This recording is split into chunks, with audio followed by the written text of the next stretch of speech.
Well, Corey, first of all, we haven't talked to anybody who's coming back next year since the coaching change. So what do you think? I guess, first of all, what was your reaction to Pete leaving, and then what do you think of Harsin coming back? Yeah, I don't think anybody really knows initially how to react.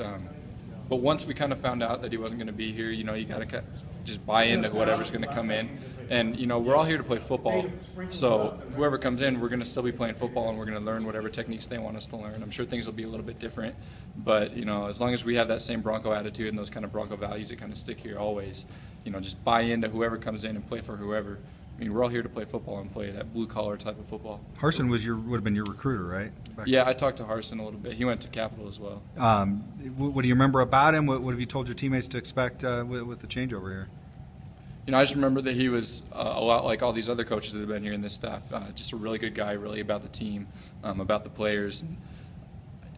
I didn't talk to him a whole lot, just probably 2 or 3 times, and so I can't really answer that any more than that. What about when he spoke to the team, I guess last week or whenever it was when he was hired, what'd you take from that? He just told us to just get ready, that we're going to be good. He's going to bring in the best coaching staff he can to prepare us for next year. We're not going to we're going to just keep stepping up from where we are and just building on what we already have, and he's excited to be here. How important do you think it was to have somebody with ties to Boise State and to know kind of what this program is all about to come back?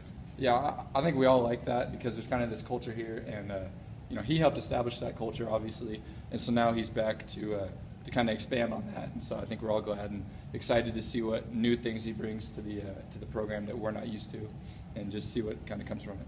What's this month been like for you guys as players? All the changes and the turmoil and the finals, and what's this month been like? Yeah, it's kind of been odd. I know, the first couple of practices after Coach Pete was gone, it was kind of odd because people weren't really sure how to react. Everybody was kind of in that kind of shock setting for a little bit, and then everybody's kind of bought back into it. They've made practices fun for a few practices, and we're all just kind of getting in there, getting our finals done, obviously, so that we're all eligible for the bowl game, and then.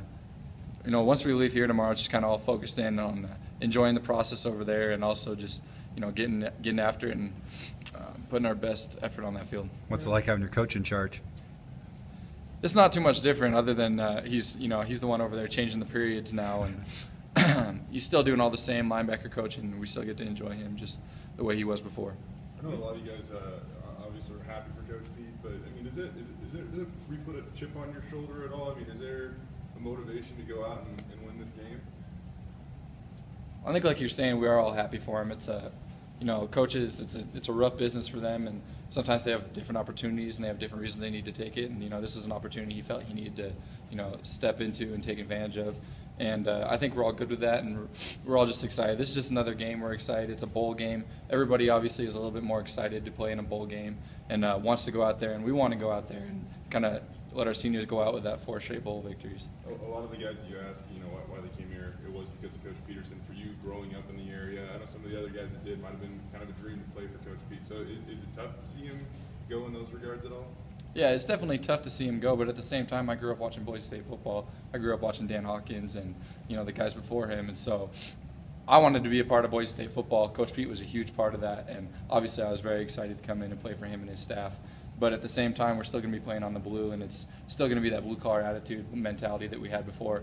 And so, we're excited to keep that going and, have the opportunity to be a part of a new era.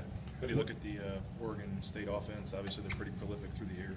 Yeah, they're good. They've got the 2 kind of quick running backs that will kind of get after you. Obviously, they've got the number 7, the receiver, who's very good. And then they've got some quick dudes. It's not just about number 7. They got some good receivers on the outside and some big tight ends that they like to get the ball to. And their offensive line will get up and on you and kind of make it hard for you to get off and get your reads. Your impressions of Manning, the quarterback, watching a little film yesterday, 6'5", he looks like he's huge.